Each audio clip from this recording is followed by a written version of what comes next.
최근에 한 언론 여론조사에서 요즘에 이제 아주 젊은 층들을 MZ 세대라 그러죠. 그 중에서 이제 요즘 대학생 4명 중에 1명꼴로 이 조사를 해보니까 우리나라 광복 정확한 그 연도를 잘 모른다. 4명 중에 1명이 대학생 중에. 우리 부민교회 대학생 없어요. 제가 보니까 저 다른 대학생이더라고요. 청소년들, 중고등학생들 50%가 한국 전쟁이 언제인지 모르고 이게 북침인지 남침인지도 모른다. 3.1절이 무슨 날인지 제대로 모른다. 응답은 청소년들 중에 60%가 넘었다는 조사가 있었습니다. 그래서 이제 이거 학교에서 역사 시간에 다 배우는 건데 왜 모르냐 이렇게 물었더니 그 대부분의 모른다고 했던 학생들이 그 과거 역사가 지금 나하고 별로 상관이 없는 것 같아서 관심이 없다는 거예요. 네. 요즘 아이들이 체감하는 정서가 그렇습니다.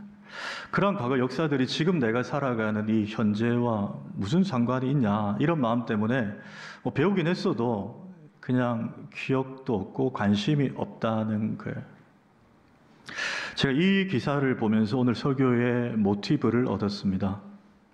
우리가 매년 부활절을 이렇게 지킵니다.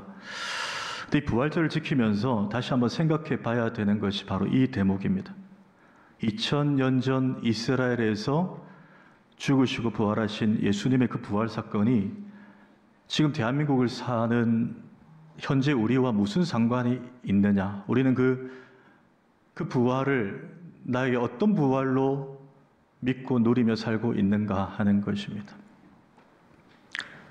우리 교회는 뭐 요즘에 하지 않는데 그냥 부활절이라고 별로 어떤 연관인지 모르는 계란 굽고 삶고 뭐 그 전도하는 건 괜찮아요. 근데 우리끼리 먹고 마시고 막 이런 축제, 뭐 남미는 부활절 카니발 막 헐벗고 나와가지고 막 흔들고 이런 것들이 무슨 상관이 있는가? 지금의 현재를 살아가는 우리와. 저는 가장 좋은 예로 오늘 우리가 이제 24장 1절에서 12절을 읽었습니다. 근데 바로 직후에 나오는 내용이 엠마오로 가는 두 제자에 관한 기사입니다. 우리가 다 아는 내용이죠. 이들이 예수님의 제자 중에 두 사람인데 예수님이 죽으셨다는 거기에만 매몰돼서 그냥 엠마오로 낙심해서 떠납니다. 가는 중에 부활의 주님 옆에서 이제 말을 걸어오시죠. 근데 처음에 주님인지 알아보지도 못하고 슬픈 빛을 띠고 가면서 당신들 어디로 가냐? 왜 이렇게 어둡냐? 그랬더니 아니 당신은 지금 나사렛 예수의 일을 모르냐? 그 사람이 지금 죽은 지 사흘이나 됐다. 시리에 빠져서 이제 다 끝났구나. 그러고 이제 가는 길이에요. 근데 여러분 엠마오로 가는 두 제자가 예수님의 부활 소식을 정말 못 들었을까요? 자, 오늘 22절과 23절 한번 보십시오. 한번 읽습니다. 시작.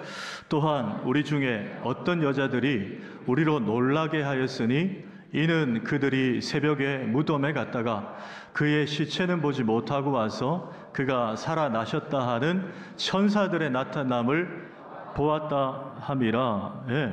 여기 나오는 어떤 여자들은 누굽니까? 오늘 우리가 읽은 무덤에 찾아간 그 여자들이에요. 그 여자들로부터 이들도 들었다는 거예요. 예수님 무덤이 비어 있었고 천사들을 만났는데 주님이 부활하셨다더라.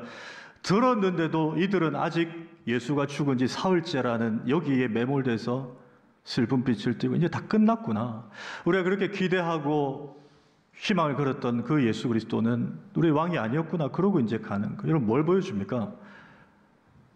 이 부활이, 예수님의 부활이 자기의 신앙으로 지금 들어오지 못했다는 거예요. 그냥 놀라운 일이네. 근데 뭐 그런 일이. 제자들조차 이랬다는 거예요.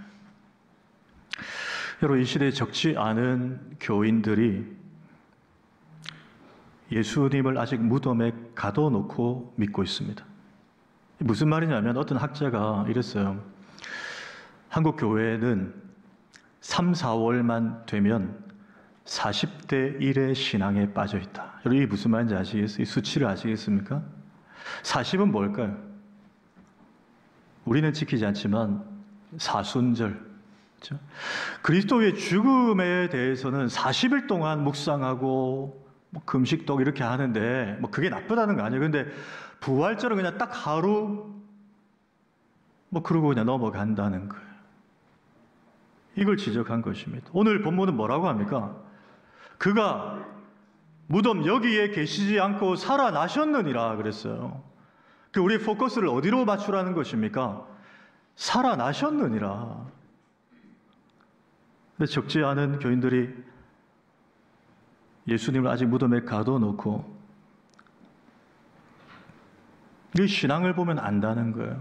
여러분, 기독교는 십자가는 우리 신앙의 종착역이 아닙니다, 여러분. 통과하는 역이에요. 우리 신앙의 종착역은 부활인 줄 믿으시기 바랍니다. 여러분, 이게 믿어지셔야 돼요. 그 주님이 지금도 살아계시고 영원히 하나님 나라에서 그 부활의 주님의 그분을 이제 천국 가면 실제 배웁고 우리가 사는 거예요. 부활로 옮겨져야 된다는 우리 신앙이. 추모하는 종교가 아닙니다, 여러분.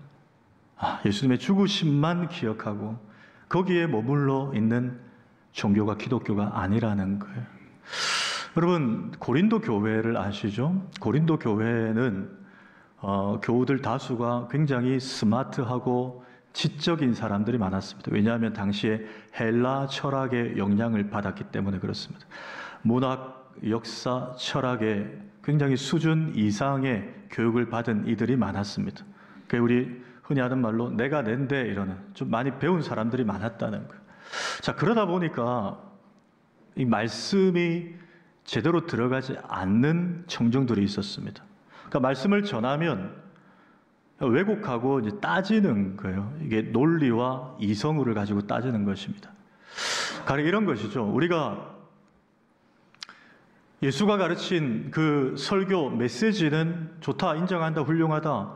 그래, 예수의 십자가의 죽으심도 그분의 희생도 인류를 위한 그 사랑과 그 희생도 우리가 인정하겠다는 거예요. 그런데 예수가 죽었다가 3일 만에 다시 살아났다는 그런 부활이라는 교리는 우리에게 강요하지 마라. 이게 고린도 교회의 일부 잘난 교인들에게 이 정서가 있었다는 것입니다. 자, 이들에게 사도 바울이 쓴 책이 고린도전서 15장인데 한번 보십시오. 12절과 17절에 그리스도께서 죽은 자 가운데서 다시 살아나셨다 전파되었거늘 너희 중에서, 고린도 교회 너희 중에서 어떤 사람들은 어찌하여 죽은 자 가운데서 부활이 없다 하느냐?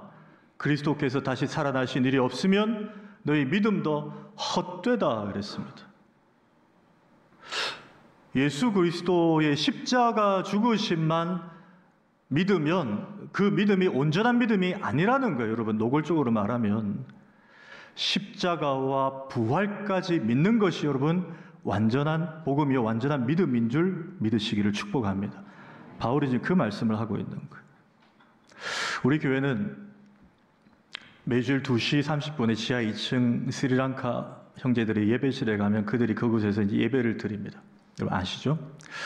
스리랑카 형제 자매들이 뭐 지금 많이 있진 않지만 그래도 나름대로 재밌게 그렇게 사역을 하시고 우리 성도님들도 교사로 그분들을 섬기고 있습니다.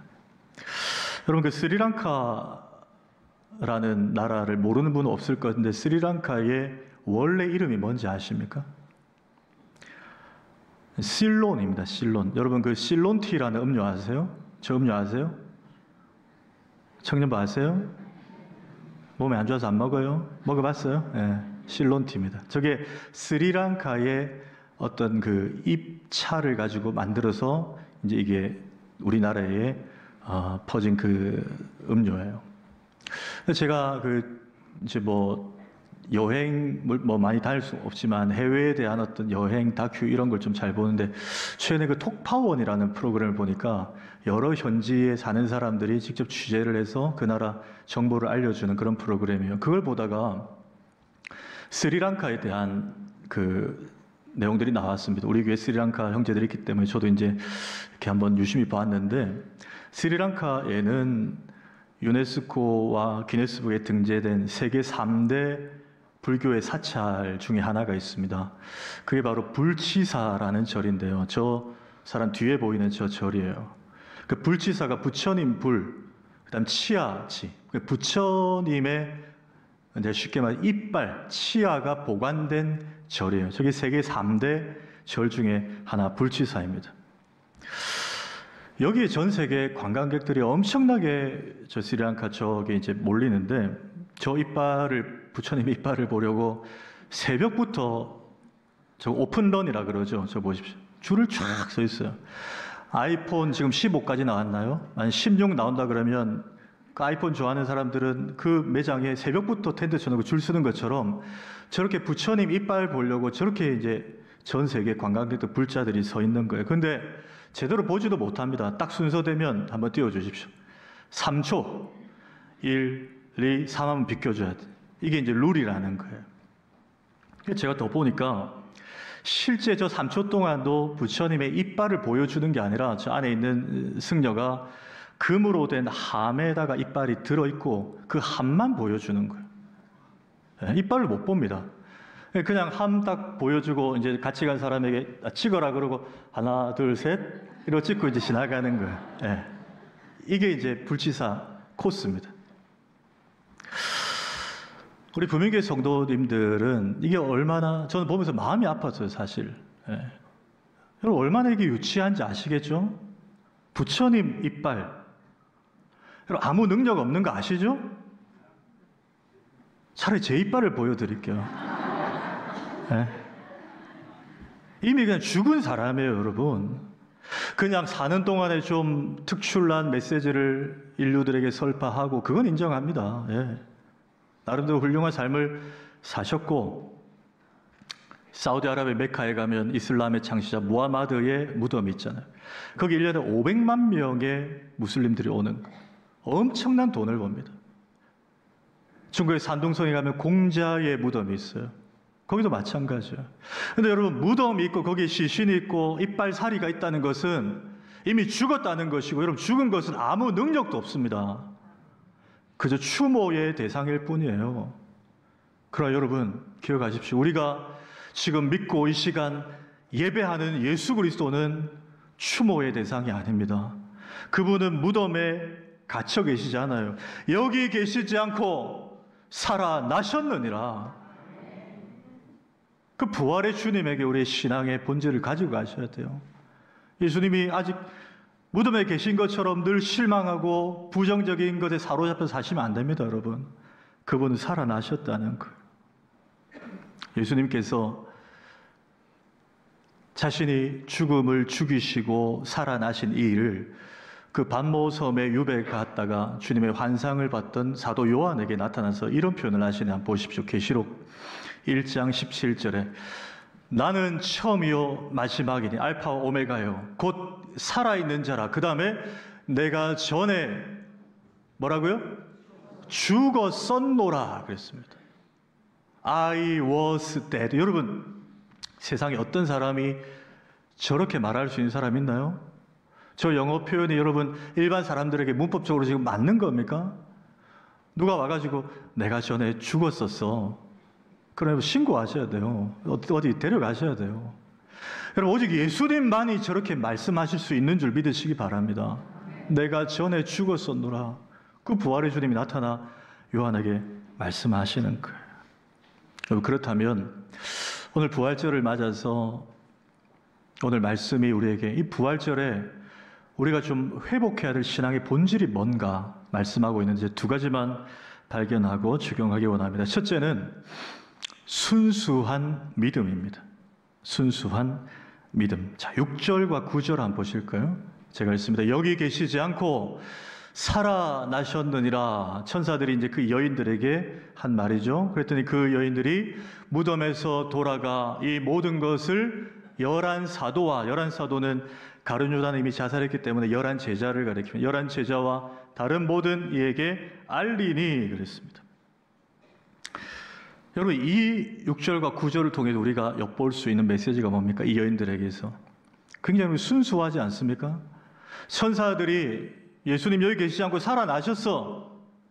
너희들에게 갈릴리에서 하시던 말씀을 기억해봐 그랬더니 그녀들이 말씀을 다 켜보고 주님이 몇 차례 부활에 대해서 말씀하셨는데 이거였구나. 그리고 바로 믿었다는 거예요. 믿고 여러분 거기 머물러 있지 않았습니다. 어디 갔습니까? 알리러 갔어요. 전도하러 갔어요. 여러분, 제가 단언하건대 한국교회, 아니 세계 전교회 성도들 중에 전도 열심히 하는 분들, 여러분 믿음 제일 순수한 분들이에요. 믿는 대로 전하는 거예요. 진짜 믿으니까 전할 수밖에 없는 거예요. 그게 사실이니까. 여러분 거짓말인데 저렇게 열심히 달려가 전할 필요가 있습니까? 믿어지니까 전하는 거예요. 그만큼 저 여인들이 마음밭이 순수했다는 거예요. 왜 그런가? 여러분 남자 제자들, 사도들은 안 믿었습니다. 자, 11절 볼까요? 11절에 사도들은 그들의 말이 허탄한 듯이 들려 믿지 아니하나 그랬어요. 이 11 제자들, 여러분 예수님이 3년간 따라다녔습니다. 무수한 이적과 표적들을 보았습니다. 이 여인들보다 순수한 믿음이 없었다는 거예요. 아, 그럼 뭔 소리야? 허탄한 말로 생각했다는. 여러분 이 지점에서 우리의 믿음을 한번 돌아봅시다. 우리의 믿음은 어떻습니까? 참 아이러니한 것은 뭐 다 그런 건 아니지만 교회를 오래 다니면 오래 다닐수록 또 직분의 무게가 중하여지면 중하여질수록 뭐 일은 많이 하는데 우리가 그 신앙의 본질에 들어가면 그 신앙의 믿음의 순수함은 조금 희미해져 간 거 아닌가 싶은 경우들이 있어요. 가령 어떤 일을 할 때 교회가 기도하고 이제 뭐 결정해서 일을 할 때 너무 현실의 관점으로 바라본다는 거예요. 계산하고 있어요. 효율을 따집니다. 아, 그 옛날에 해봤는데 안 되더라. 뭐하러 하냐? 돈 없다. 그거 왜 하냐? 이게 하나님의 일이고 하나님의 결정이라고 생각 안 해요. 사람들의 결정이라고 생각해요. 그러니까 늘 이해타산을 따지는 거예요. 효율을 따집니다. 그거 왜 하냐는 거예요. 그런 거. 돈 많이 들어서. 마치 여러분 요한복음 6장에 오병이어 표적에 보시면 마태, 마가, 누가는 이런 기록을 안 했는데 그냥 오병이어만 표적에 대해서만 말했는데 요한은 빌립과 안드레라는 두 제자의 말을 기록을 했어요. 빌립이 뭐라고 합니까? 주님, 200데나리온의 떡값이 모자랍니다. 안 된다는 거예요. 모자라서. 안드레는요, 한 걸음 더 나아가서 한 소년의 도시락 하나가 있는데 여기 물고기 2마리와 떡 5개가 있습니다. 근데 이걸로는 안 됩니다. 이게 누구 입에 붙입니까? 그런 식으로 말했어요. 근데 여러분, 빌립과 안드레가 현실의 관점에서 봐서는 굉장히 정확하게 진단한 것입니다. 제대로 말한 거예요. 예산이 이렇습니다. 말할 수 있죠. 근데 그 두 사람이 간과한 게 뭡니까? 지금 그 질문을 하신 분이 누구냐는 거예요. 누가 했습니까? 그 옆에 누가 계시면서 그 질문을 했나요? 하나님의 아들 예수 그리스도가 그 질문을 하셨어요. 이게 왜 중요한가? 오병이어 표적은 예수님이 공생의 3년 차 때 있었던 일입니다. 그러면 제자들이 3년 동안 예수님 따라다니면서 병자 무수하게 고치고 심지어 죽은 자를 살리는 것도 보았어요. 그런데 하루 지나고 시간 지나면 그건 망각하는 거예요. 그러니까 그 하나님의 아들이 옆에 계신데도 안 된다는 거예요. 돈 모자라다는 거예요.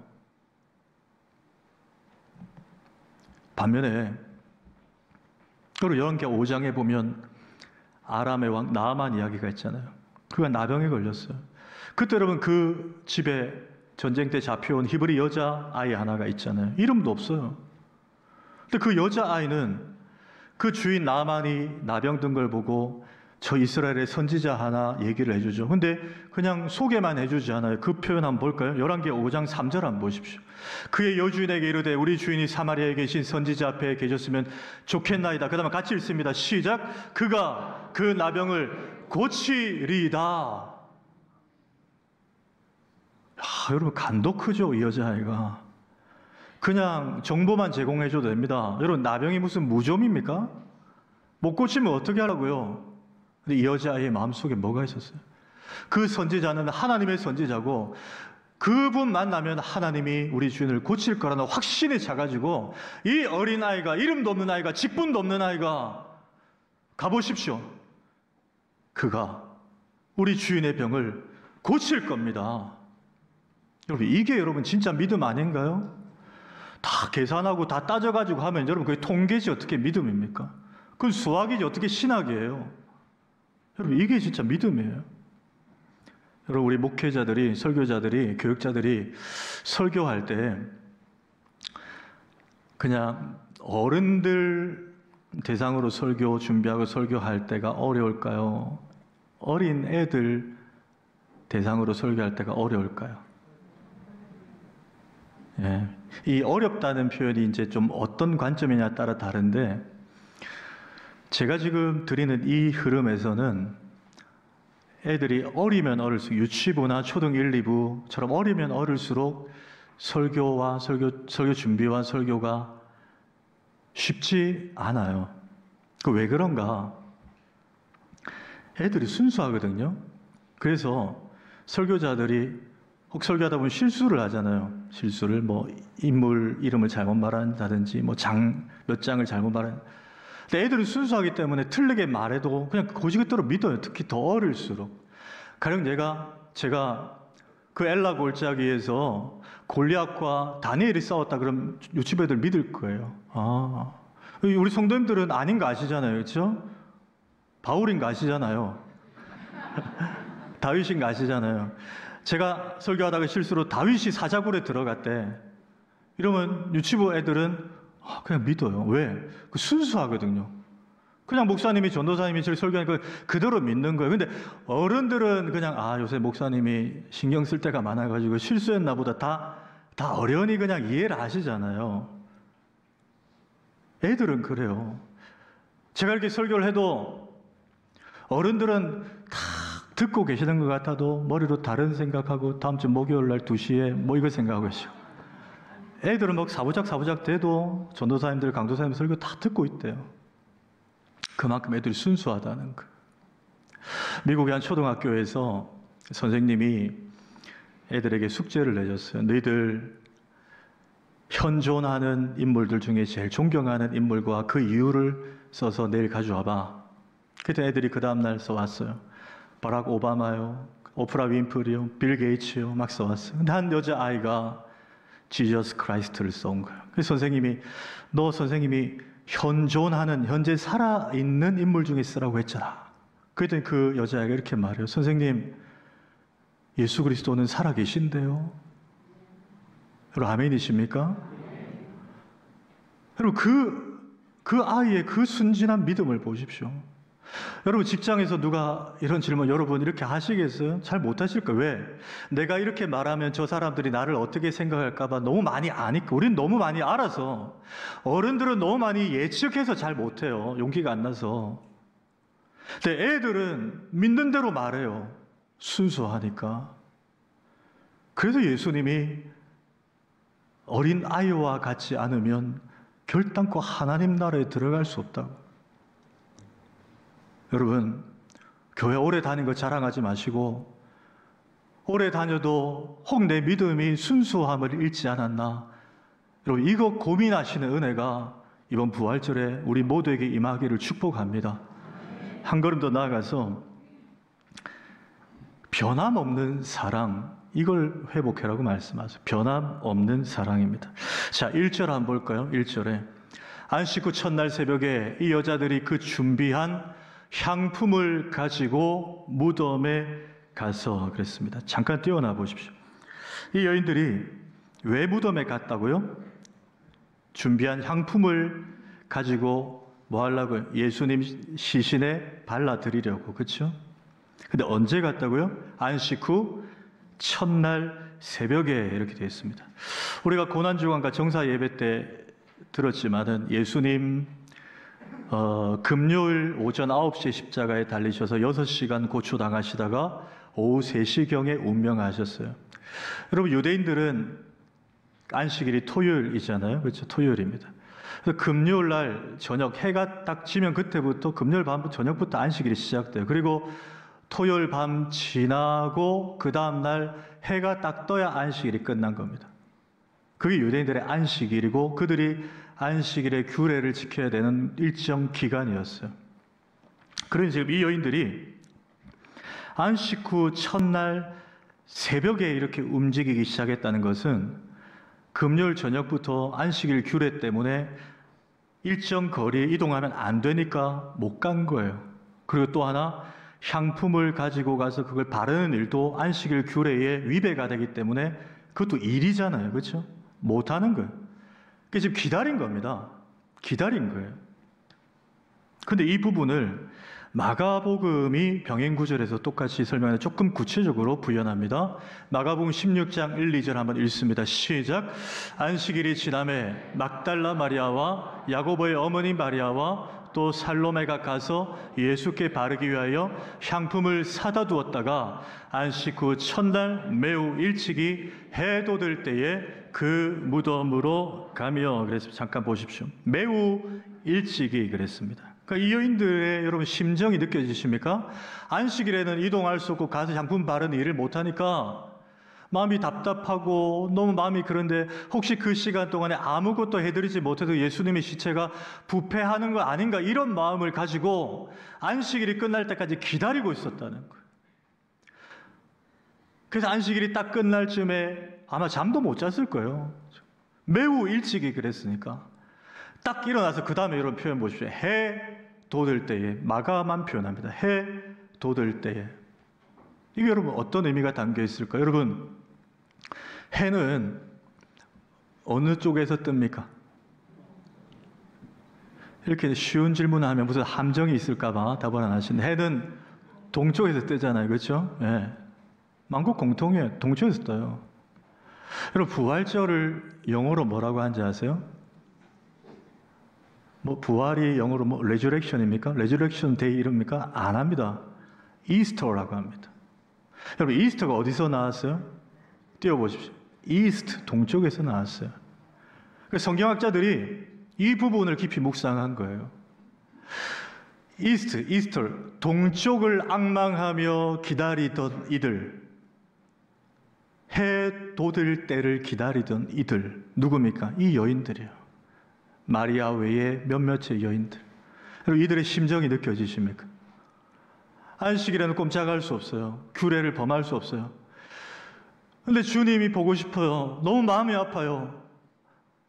예수님이 죽었다고 끝이 아니에요. 제자들은 예수님이 죽었다고 엠마오로 떠나고 갈릴리로 본업으로 돌아가고 했지만 이 여인들은 그럴 수 없었어요. 주님을 사랑하기 때문에. 주님이 죽었다고 해도 이 마음은 식지 않았어요. 그래서 이스터, 동쪽에 해가 뜰 때까지 기다렸다가 규례를 범하지 않으면서 주님께 달려간 여인들이에요. 여러분, 이 여인들 주님을 얼마나 죽음이 와도 변함없이 사랑했다는 것이 느껴지십니까? 사실 이 여인들의 주님 향한 사랑은 이 지점에만 볼 수 있는 게 아니고, 예수님 십자가 고초당하시고 십자가 달리실 때 사도 요한만 십자가 곁에서 어머니 마리아 챙기고 나머지 한 명은 자살하고 나머지 10명은 다 도망갔잖아요. 베드로는 부인하고. 근데 이 여인들이 주축이 돼서 예수님 십자가 곁에 지켜보고 있었어요. 오해받을 수 있고 너희들 한통속이지 얘기 들을 수 있는데도 그러고 있었어요. 요한복음 19장 25절 한번 보십시다. 한번 읽습니다. 시작. 예수의 십자가 곁에는 그 어머니와 이모와 글로바의 아내 마리아와 막달라 마리아가 섰는지라. 예. 십자가 죽으실 때부터 곁에 그 자를 지켰고, 주님 사랑해서 죽으셔. 사람 죽으면 끝나잖아요, 여러분. 뭐 세상에 이런 일이 같은데 보면 한 번씩 무덤 옆에 집 지어놓고 뭐 3년 살고 이런 이상한 일들이 있는데, 사람 죽으면 끝난 거예요, 여러분. 그런데 죽었다고 했는데도 안식일 지날 때까지 기다린 거예요. 왜? 주님을 향한 사랑은 식지 않았으니까. 여러분, 우리도 이렇게 변함없이 주님을 사랑하는 우리 부민의 성도님들 되시기를 축복합니다. 우리가 기도 응답을 받았건 못 받았건 무관하게, 내 사업이 힘들건 잘 되던 그건 무관하게, 우리 자녀들이 좀 진로가 잘 풀리든 안 풀리든 그건 무관하게, 나는 주님 여전히 사랑합니다. 그 마음이 여러분 여기 담겨져 있는 거예요. 예수님 나중에 부활하신 몸으로 시래에 빠져 돌아간 그 베드로가 디베랴 호숫가에서 다시 고기 잡는다고 갔을 때 부활의 주님이 나타나시잖아요. 그때로 베드로와의 대화를 아시죠? 주님이 뭘 3번 물으세요? 네가 나를 사랑하느냐고. 네가 이 사람들보다 나를 사랑하느냐? 네가 나를 사랑하느냐? 그렇게 3번 물으세요. 그 베드로가 대답을 하니까 주님 뭐라고 하세요? 내 양을 먹이라. 네 양을 치라, 네 양을 먹이라. 지금 베드로에게 주님이 이제 사명을 맡기시는 거예요. 열방을 다니면서 복음 전도자로 네가 살 거고 앞으로 네가 십자가에 거꾸로 달려 순교할 날이 올 것이라는 그 예시까지 하시잖아요. 그런데 여러분, 그러면 네가 저 그리스도를 모르는 죽어가는 영혼들을 사랑하느냐, 그 양들을 사랑하느냐라고 물으셔야지 왜 주님 사랑하느냐라고 묻고 그거 확인하시나요? 주님 사랑하는 게 더 중요하기 때문에. 여러분, 우리가 주의 일을 할 때 양들, 교인들, 사람들만 바라보고 하면 여러분 실족합니다. 여러분 냉정하게 봐서 그렇지 않아요? 양들을 사랑하느냐 묻지 않으셨어요. 왜? 양들만 바라보고 양들에게 기대하고 일하다 보면 실망하고 실족하고 주님 떠날 수 있거든요. 그런데 그 근거를 예수 그리스도에게 두고 주님을 향한 사랑에 묶어두고 일하면 혼 양들 때문에 실망하지 않습니다. 왜? 내가 주님 사랑해서 이 일을 하는 건데요. 우리 성도님들, 우리 할렐루야 찬양대 교사하는 분들, 안내하는 분들, 새가족 봉사하는 주방 일하시는 분들, 사람 사랑해서 합니까? 먼저 주님 사랑해서 하는 건 줄 믿습니다. 주님 때문에 하는 거예요. 그 사랑만 변하지 않으면 되기 때문에 그거 물으신 거예요. 말씀을 맺습니다. 몇 주 전 토요 새벽 기도회 때 제가 이 축구 선수를 소개를 했어요. 임민혁이라는 선수입니다. 이 선수는 한 17년, 18년 동안 프로 아마팀에서 여러 팀에서 뛰었는데 최근에 천안FC라는 축구팀에서 마지막 이제 7년간 계약을 하고 뛰고 한두 달 전인가 이제 은퇴식을 했어요. 근데 여러분, 임민혁이라는 선수 들어보셨어요? 못 들어보셨어요, 정상에. 왜? 무명 중에 무명입니다. 예.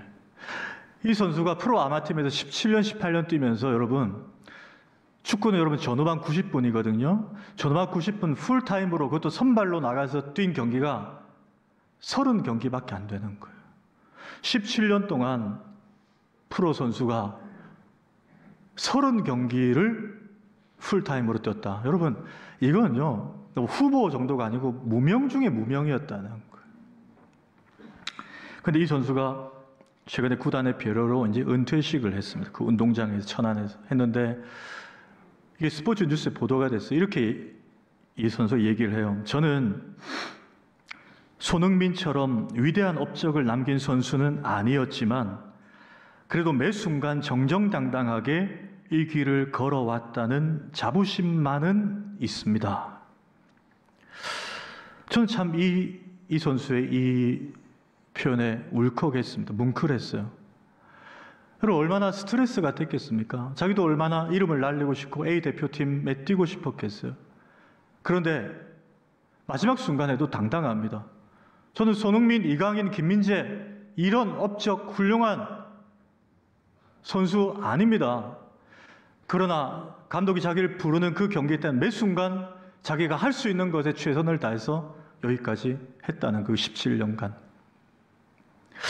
여러분, 사실 생각해보면 우리도 다 처음 예수님 믿고 신앙생활 시작할 때 하나님과 약속하고 시작합니다. 저는 5년 전에 이 자리에서 부민교회 담임 목사로 위임받을 때 하나님과 교우들 앞에 약속했고 우리 성도님들도 다 자리에 일어나서 약속을 했어요. 뿐 아니라 직분 받을 때 우리 장로님들, 안수집사님들 여기 올라오셔서 기도받고 안수받고 약속하셨고 권사님들이 이 자리에 서서 약속하셨어요. 뿐만 아니라 우리 서리집사님들 1년에 한 번씩 약속받고 임명하고 우리 세례교인들 다 손들고 하나님 앞에 약속합니다. 아까 그 선수 어떤 팀에 들어가건 계약서에 계약하고 약속해요. 그런데 우리가 한 약속, 그럼 어떤 약속입니까? 하나님, 제가 지금 세례 받습니다. 제가 이 직분 받습니다. 앞으로 어떤 시험이 와도 어떤 시련이 와도 어떤 고난이 와도 저 주님 바라보고 변함없이 순수한 믿음 지키겠습니다. 여러분, 약속하지 않으셨나요? 약속하셨으면 아멘 하시기 바랍니다. 다 약속하셨잖아요. 사람 보지 않겠다고, 주님만 바라보겠다고. 여러분, 어찌 보면 하나님은 우리가 대단한 일을 하길 원하지 않으세요.